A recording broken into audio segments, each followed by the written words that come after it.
Hello, hello. How's it going, everyone? Azren here, owner of the Calgary Language Nerds, and welcome to today's French lesson. This is the third video and podcast in this series. If it's your first time watching these, it's pretty straightforward. I wanted a new work project. I wanted something else to work on at my business, the Calgary Language Nerds. And so I thought to myself, why not make a French video series for people who have an upper beginner level and help them make the jump from upper beginner to upper intermediate, A2 all the way up to B2. I find that no one right now is really specifically making content, specifically making lessons to guide you, to coach you all the way to that level. So to kick things off today, let's just talk about a little bit of theory of what you're going to need to make that jump from A2 all the way up to B2. So when you have an upper beginner level and you want to jump, over the next little while, you want to jump up to upper intermediate, there are a couple of things that you're lacking. Number one, we have a vocabulary gap. And so through these videos initially, we're going to be working on some vocabulary. So that's number one. Number two, you have a bit of a grammar gap, but less of a grammar gap than you think. I think people think at the upper beginner level that there's so much grammar they have to inhale and just memorize and get into their brain. And that's just not really the case. I mean, not really, honestly. There's just a few key things that we really have to just pay attention to. It's a relatively small number of things. And if we focus on those, we can get to that B2 level. So we have a vocabulary gap, we have a grammar gap, and then we also have just an authentic practice gap. We do need some more authentic practice, listening, reading, talking, etc. At this level, just to get us all the way up to that B2 level, that upper intermediate level. Woo, we can do it. So the past couple of lessons, I've done some vocabulary-based lessons. And today we're going to do the same thing. But honestly, today's just going to be like a pretty easy one. We're going to go through four different words. They're easy words. They're super simple. You can just remember them almost just like that. It's going to be really easy. So the first word is ainsi. Let me just share my screen. Ainsi is a fun word. Love this word a lot. Ainsi means like this. So when you're showing someone how to do something, okay, this is, you drink water like this, or you have to cook this dish like this. This is what you do. Hey, you want to change your tire? You do it like this, and then you demonstrate. That is ainsi.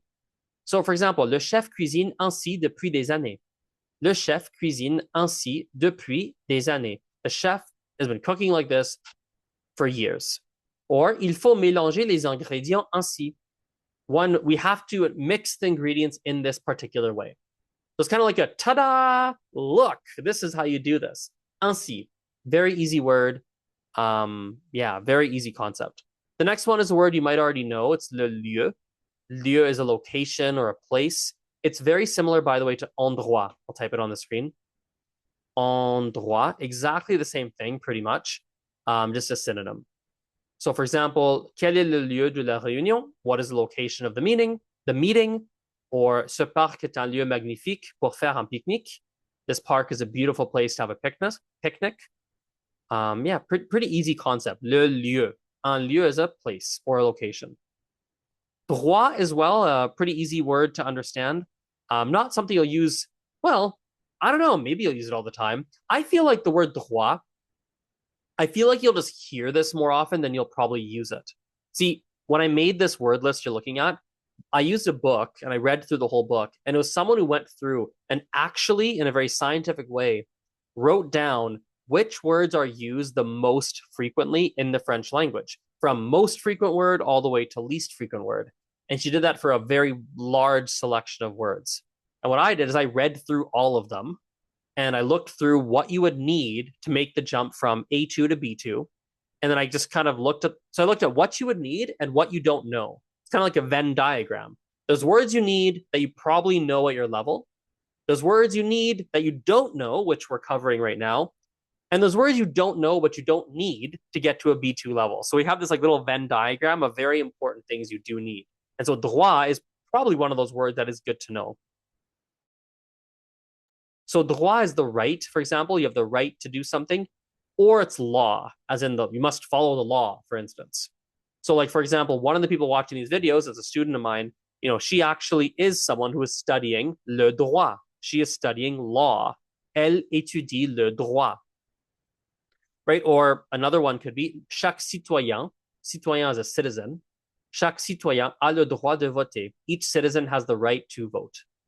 So again, really easy words, nothing overly complicated. It's not like the previous words we did, like aucun and rendre, where really it helps to actually do like some real drills to understand the concept. Today we got some really easy words, not overly complex. Okay, last one I'll do today is donc or alors. Donc or alors, probably words you know, and just means so. I love these words because you can just throw them in wherever you want. And yeah, it just sort of makes you sound natural. Just like it. It's just great. It's just good filler words. Like just do it. Use the words donc and alors. So il pleut, donc je prends mon parapluie. It's raining, so I'm gonna take my umbrella. Donc demain tu fais quoi? Donc demain tu fais quoi? So what are you doing tomorrow? This is informal, obviously. Donc and alors. I'll give you one more specifically for like a French variant of French, specifically to like Europe. They use a lot du coup. Du coup has really, if you can actually Google du coup. It's like DUCOUP, du coup, and it's just like a random term you can use whenever the heck you want. Like you can just sort of use it, just use it. Like you could put it anywhere, and it just means like Lord, oh Lord, it means so many things. In fact, we'll probably even do a whole lesson at some point just on the term du coup, because there's so many meanings that it has. So, all right, short lesson today, really easy lesson today, nothing complicated. Thank you guys for watching, and I'll see you in the next lesson. Keep going. You'll make it to your B2 level. I know you'll get there. I'm cheering you on. Au revoir.